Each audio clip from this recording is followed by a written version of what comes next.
सोबतच्या मिळून आज मी भगवद्गीतेतील अध्याय 4 श्लोक 28 सादर करीत आहे. द्रव्ययज्ञस्तपो यज्ञ योगयज्ञस्तथा परे स्वाध्याय ज्ञानयज्ञश्च यतयः संशितौ रताः.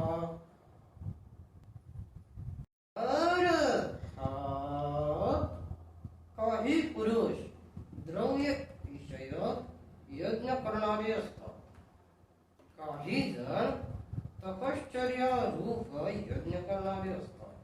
तसेच दुसरे काही जण योग रूप यज्ञ करणारे असतात.